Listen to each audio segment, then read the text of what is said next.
رات کے 10 بجے ہیں۔ السلام علیکم، یہ ریڈیو پاکستان ہے۔ ایاز اسلم سے خبریں سنیے۔ پہلے اہم خبروں کا خلاصہ۔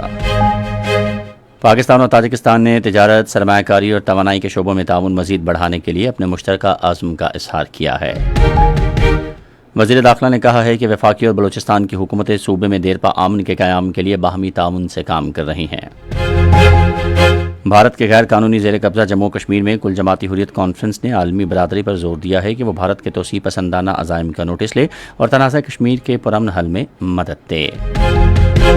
اور آج ہمبن میں پاکستان اور سری لنکا کی خواتین کرکٹ ٹیموں کے درمیان 3 ایک روزہ بین الاقوامی کرکٹ میچز کی سیریز کے دوسرے میچ میں سری لنکا نے پاکستان کو 8 وکٹوں سے ہرا دیا۔ اور اب ان خبروں کی تفصیل۔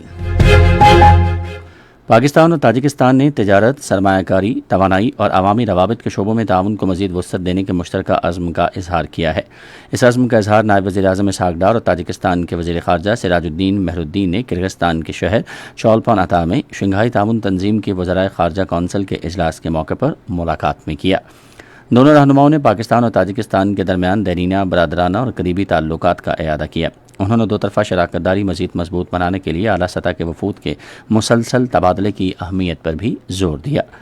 سراج الدین مہرالدین نے خطے میں امن، استحکام اور علاقائی مسائل کے پرامن حل کے لیے پاکستان کی جاری کوششوں کی مکمل حمایت کا اعادہ کیا۔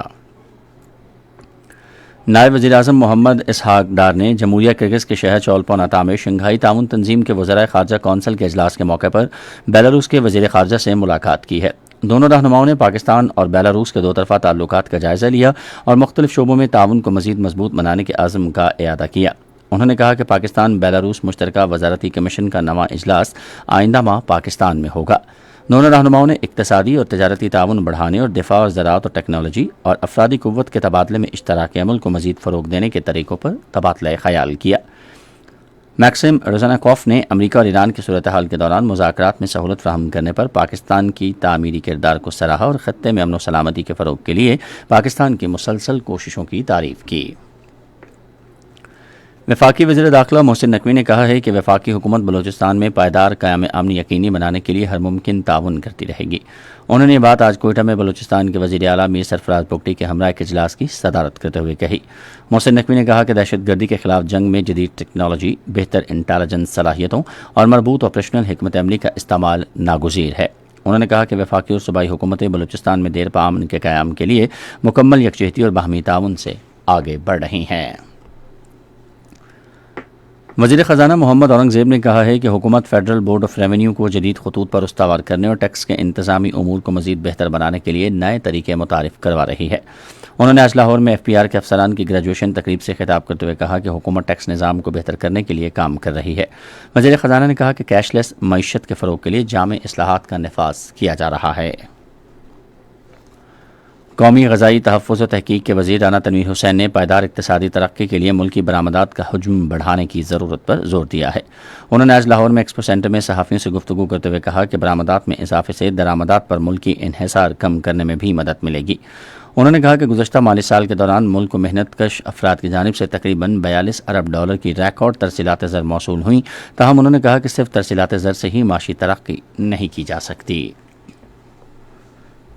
بھارت کے غیر قانونی زیر قبضہ جموں کشمیر میں کل جماعتی حریت کانفرنس نے جاری بھارتی کارروائیوں پر شدید تشویش کا اظہار کرتے ہوئے 3000 سے زائد کشمیریوں کی گرفتاری اور مکانات کی مسماری کو ریاستی دہشت گردی کی بدترین شکل قرار دیا ہے۔ حریت کانفرنس کے ترجمان ایڈوکیٹ عبدالرشید منہاس نے سری نگر میں ایک بیان میں کہا کہ نامعلوم مسلح افراد کے ہاتھوں ایک پولیس کانسٹیبل کے قتل کے بعد پوری وادی کشمیر میں وسیع پیمانے پر شروع کیا گیا کریک ڈاؤن انسانی حقوق کی کھلی خلاف ورزی ہے۔ حریت کانفرنس نے عالمی برادری پر زور دیا کہ وہ بھارت کی استعماری پالیسیوں اور توسیع پسندانہ عزائم کا نوٹس لے اور مقبوضہ علاقے میں اپنے ظالمانہ اقدامات بند کرنے اور تنازع کشمیر کے پرامن حل کی راہ ہموار کرنے کے لیے اس پر دباؤ ڈالے۔ اور ہمبن میں پاکستان اور سری لنکا کی خواتین کرکٹ ٹیموں کے درمیان 3 ایک روزہ بین الاقوامی کرکٹ میچز کی سیریز کے دوسرے میچ میں سری لنکا نے پاکستان کو 8 وکٹوں سے ہرا دیا۔ پاکستان نے پہلے بیٹنگ کرتے ہوئے مقررہ 50 اوورز میں 5 وکٹوں کے نقصان پر 273 رنز بنائے۔ جواب میں سری لنکا نے مطلوبہ ہدف 46.5 اوورز میں 2 وکٹوں کے نقصان پر حاصل کر لیا۔ اسی کے ساتھ خبریں ختم ہوئی۔ مزید خبروں اور تجزیوں کے لیے ہماری ویب سائٹ ہے radio.gov.pk اور آپ ہمارے فیس بک کا link radio Pakistan news official پر ہماری براہ راست ویڈیو اسٹریمنگ ملاحظہ کر سکتے ہیں۔